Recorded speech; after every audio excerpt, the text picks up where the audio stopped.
congrats to the Eagles getting back to the Super Bowl. And also, congrats to the Eagles fans. I heard there was zero horse shit ate. Yeah. What? Oh. Just good times down there on Broad Street. I Okay. guess there was they couldn't end it. So I guess one thing led to another, and then I think the city was like, all right, this is over. And then everybody was like, nah, we're still here. Yeah. And they're like, we're going to have to get everybody out of here. They're like, nah, we're still here. Did Meek Mill end up performing? He said, you meet me down at the Capitol. Somebody bring some speakers. And I, hold up, wait a minute. I don't know if he did that or not, but I do know that football is the greatest. Look at this city coming together. And obviously, we've seen videos of Philadelphia and people in the streets. Okay, it always hasn't been as jovial.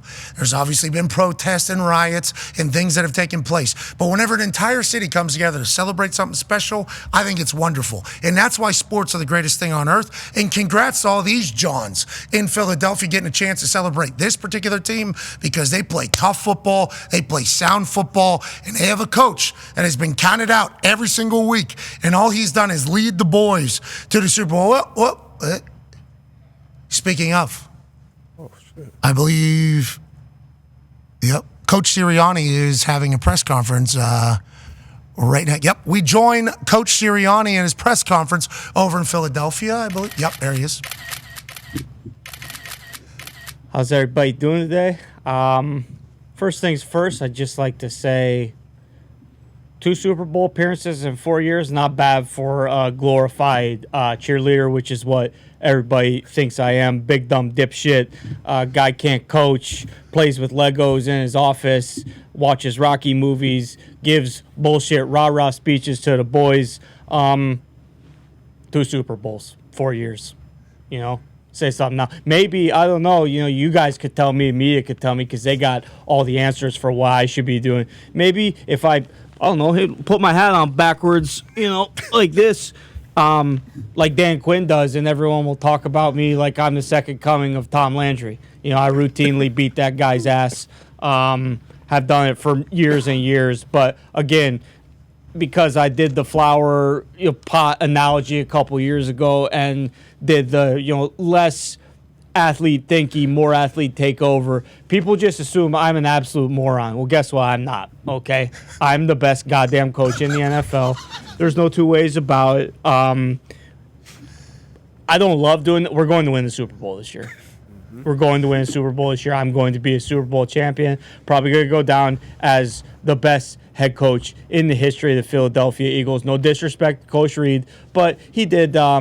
He ran my ass out of Kansas City when I was there and he first got there. So fuck him as well. Now, listen. People can say what they want to say. Proof's in the pudding. You score 7 rushing touchdowns in the NFC Championship.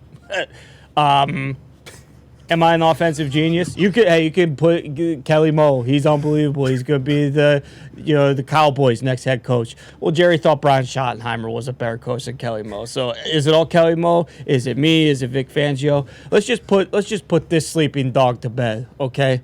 Okay, I know that's a bit of a double entendre. Sleeping dog, maybe Ari asleep, don't need to put him to bed, but let's put to bed anyway. I am the best coach in the NFL. Certainly the best coach in the history of the Philadelphia Eagles.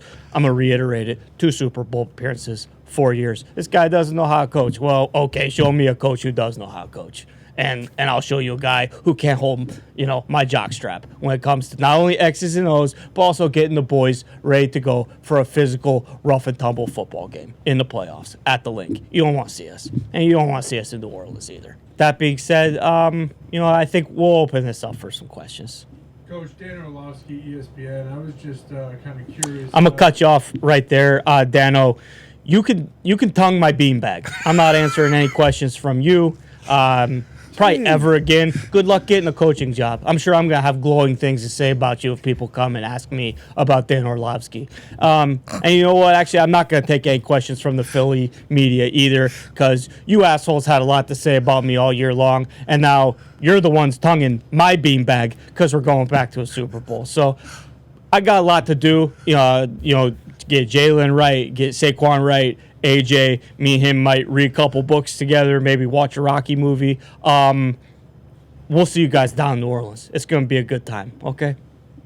All right, that's that for Coach Sirianni. Had a lot to say, obviously, a lot to prove. Let's go to the Talks Table at Boston Connor and Ty Schmidt. Ty, love Coach Sirianni kind of getting the last laugh. Hasn't won a Super Bowl yet, but 2 Super Bowls in 4 years as a head coach is historic, obviously, Ty. And he was kind of letting be. He was the cock of the walk there. He's feeling good. He should be strutting his stuff. Yeah, without a doubt. I mean, we've talked about it time and time again. What does this guy need to do before he gets just a modicum of respect? Just an ounce. I mean, even yesterday, you put out the tweet like, hey, maybe this guy isn't a big dumb dipshit. And you look at all the replies, and it's just like, yeah, real hard to be a head coach when you have Saquon or when you have this defense. Like, no one gives him any credit. No one thinks he does anything.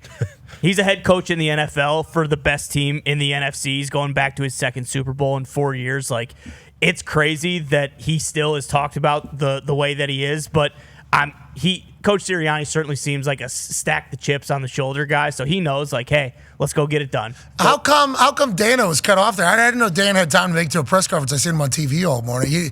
He said, I saw a Dana tweet that said, since September, I knew that this guy was going to be the guy. I don't know if that's necessarily how Coach Sirianni feels. No, yeah, I think Coach Sirianni understands that, like, hey, when things are going great, you can say, like, hey, I love this guy, trust this guy, he's the best in the business, but he hasn't forgotten what Dan said. Yeah, I mean, Dan for the longest time was saying, hey, listen, I don't trust this guy in the playoffs. Sorry, this guy stinks. He's going to be the reason that the Eagles have a horrendous downfall. And here they are, marching down to New Orleans. So Coach Sirianni hasn't forgotten. But you're right, Dan has been very busy. I'm surprised he had time to make it to that press conference. I have some stats here from Hembo, and congrats, Coach Sirianni. He should be taking a victory lap. And when I put that tweet out, a lot of people go, what did he do? Yeah. It's like the head coach. Excuse me? We're talking about the head coach of the football. He didn't do anything.